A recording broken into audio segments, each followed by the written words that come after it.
Halo, langsung aja ya. Hari ini kita mau bongkar bab satu dari buku yang lumayan bikin heboh, sebuah seni untuk bersikap bodoh amat. Judul bab pertamanya aja udah nantang banget. Jangan berusaha. Kedengarannya aneh gitu kan? Aneh, iya. Nah, kita mau cari tahu bareng Anda nih, apa sih maksud Mark Manson sebenarnya? Soalnya filosofinya ini kesannya gimana ya, tabrakan banget sama nasihat motivasi yang biasa kita dengar. Kenapa justru nggak ngoyo itu malah bisa jadi penting? Yuk kita gali deh, perspektif di bab ini memang beda banget sih. Betul, betul. Bab ini tuh langsung nyentil ya, terutama budaya kita sekarang yang kayaknya, terobsesi banget sama hal-hal positif. Mesti happy terus, sukses terus. Padahal ya seringnya nggak realistis gitu kan. Nah, Manson ini ngajak kita lihat sisi lainnya, yang mungkin lebih apa adanya. Cerita pembukanya itu loh soal Charles Bukowski, penulis yang hidupnya bisa dibilang jauh dari ideal, dianggap pecundang, suka mabuk, judi, karyanya juga sering ditolak. Tapi justru dia sukses besar justru setelah nerima dirinya kayak gitu.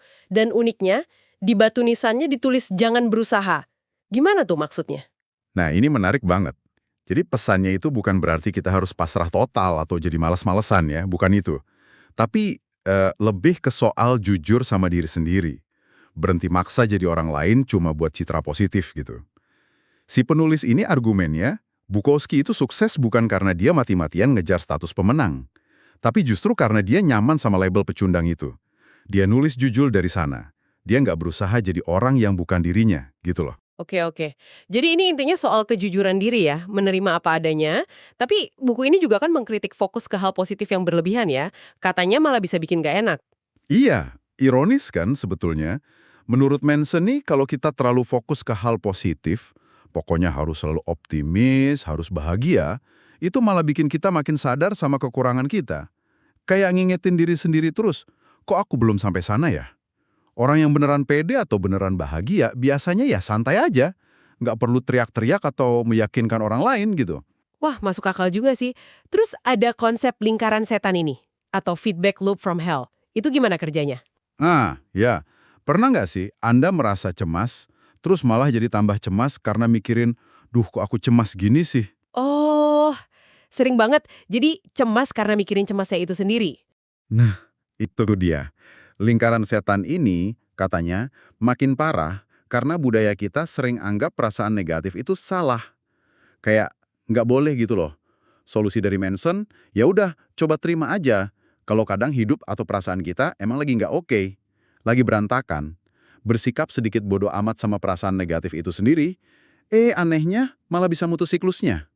Mirip kayak kalau lagi susah tidur, terus malah stres mikirin kenapa nggak bisa tidur, malah makin susah tidur kan? Wah, kena banget itu.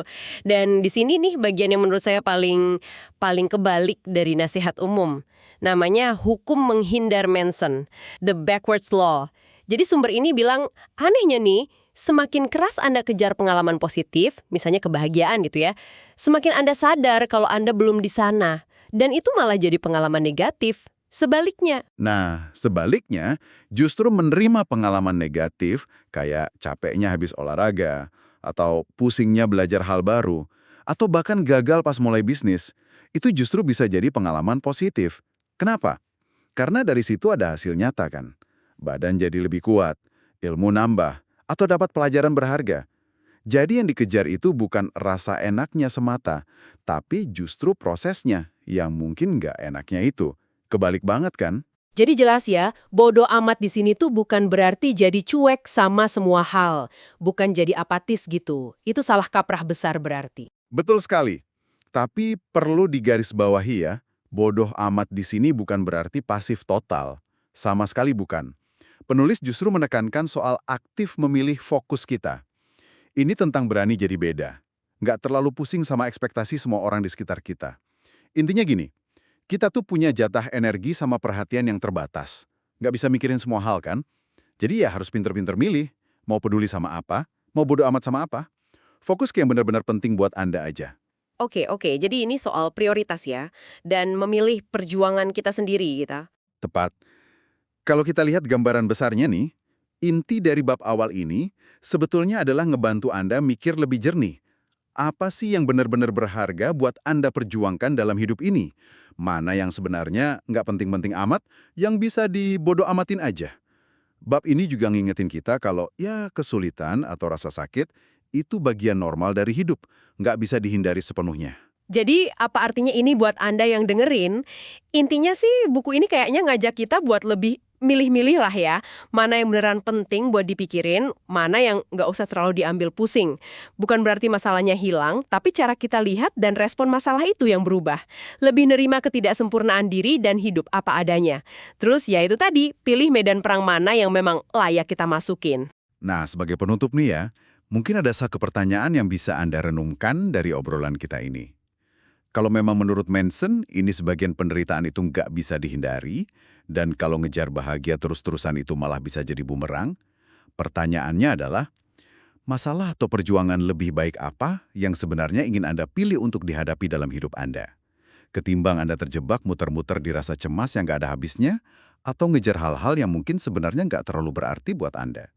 Sesuatu untuk direnungkan lah ya. Selamat datang kembali. Kita langsung aja nih bahas sebuah ide yang mungkin agak nyeleneh ya. Dari bukunya Mark Manson, Sebuah Seni untuk Bersikap Bodo Amat. Bab 2. Judulnya aja udah mikir. Kebahagiaan itu masalah. Sumber kita ya jelas, bab itu sendiri. Misinya, kita mau coba bongkar nih. Kenapa kok Manson bilang menerima penderitaan itu malah bisa jadi kunci, bukan malah ngejar senang terus. Aneh ya kedengarannya. Pengen bahagia kok malah disuruh terima derita. Tapi coba deh, pernah nggak sih Anda justru makin cemas atau nggak puas pas lagi usaha banget buat selalu happy? Nah, Manson tuh mulai argumennya pakai cerita lama soal pangeran itu loh, yang nantinya kita kenal sebagai Buddha. Hidupnya kan wah banget ya, mewah, terlindungi dari susah. Tapi kok iya? Malah hampa ya rasanya, gelisah gitu. Justru karena terlalu sempurna, malah jadi ada yang kurang. Benar. Terus titik baliknya itu pas dia keluar dan lihat, Penderitaan nyata. Orang sakit, tua, meninggal, itu langsung bikin dia krisis eksistensial gitu ya. Dia sempat coba jalan ekstrem lain kan, hidup sengsara banget. Tapi ternyata itu juga bukan jawaban. Nah, disinilah intinya, hidup itu ya, emang ada penderitaannya. Sakit, kehilangan, itu nggak bisa dihindari. Dan ini nyambung ke paradoks utama Manson. Kalau kita terobsesi nyari pengalaman positif terus-menerus, itu malah jadi negatif ya. betul. Justru pengalaman negatif itu sendiri. Sebaliknya, kalau kita bisa menerima pengalaman negatif, mengakui, oke, ini masalah, itu justru langkah awal yang positif. Nah, buat nekenin ini, Manson kan sampai bikin karakter fiksi itu. Ayah si panda nyinyir, Iya. yang tugasnya ngomongin kebenaran pahit itu kan. Yang nggak enak didengar tapi penting ya. Contohnya kayak, Kayak fakta bahwa kita menderita itu ada gunanya secara biologis. maksudnya gimana tuh? Iya, rasa nggak puas sedikit itu justru yang bikin spesies kita maju, berinovasi, biar bisa bertahan hidup gitu. Oke. Masuk akal. Jadi rasa sakit itu kayak semacam mekanisme umpan balik ya. Alarm gitu ya. Persis kayak alarm. Kalau fisik kan jelas, kaki kepentok, ya sakit, biar kita tahu batas. Mm-mm. Nah, sakit psikologis kayak sedih, kecewa, itu juga sinyal. Sinyal buat apa? Sinyal kalau ada sesuatu yang perlu diperhatikan, dievaluasi. Mungkin ada perilaku yang perlu diubah ke depannya. Jadi kalau kita lari dari rasa sakit ini, kata Manson, ya sama aja nolak input penting. Dan ironisnya, usaha menghindar itu malah jadi, Jadi penderitaan baru lagi.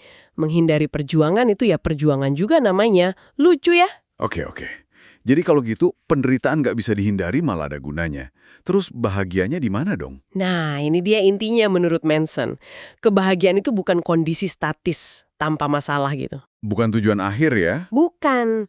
Justru kebahagiaan itu datang dari prosesnya. Proses aktif menyelesaikan masalah. Jadi kuncinya di menyelesaikan masalah itu ya? Tepat. Masalah itu bakal selalu ada kok. Nggak mungkin hidup tanpa masalah. Paling masalahnya ganti. Atau kalau bagus ya, naik level. Naik level gimana tuh? Ya, Anda selesain masalah A, nanti muncul masalah B. Mungkin lebih rumit, tapi juga lebih bermakna buat Anda. Jadi kebahagiaan itu aktif, bukan pasif nunggu dikasih. Kudu dicari. Kudu nemuin masalah yang kita rela hadapi ya? Bahkan yang kita nikmati proses nyelesainnya. Walaupun susah. Tapi kan banyak orang malah kejebak cara yang salah ya buat ngadapin masalah. Manson nyebutin 2 tuh. Iya, jebakan umum. Pertama, penyangkalan. Pura-pura aja masalahnya nggak ada. Wah, itu bahaya sih. Kayak bom waktu ya. Betul, lega sesaat doang, tapi di dalamnya numpuk rasa nggak aman, cemas. Kan kita tahu masalahnya masih di situ. Terus yang kedua? Mentalitas korban, merasa nggak berdaya, nyalahin orang lain, nyalahin keadaan. Padahal mungkin ada yang bisa dilakuin ya. Seringnya sih gitu, mentalitas korban ini bikin marah, putus asa. Dua-duanya, penyangkalan sama mentalitas korban ini, ya pelarian aja, nggak produktif. Kenapa ya orang gampang banget jatuh ke situ? Rasanya lebih gampang nyangkal atau jadi korban? Ya karena ada manisnya sesaat kan.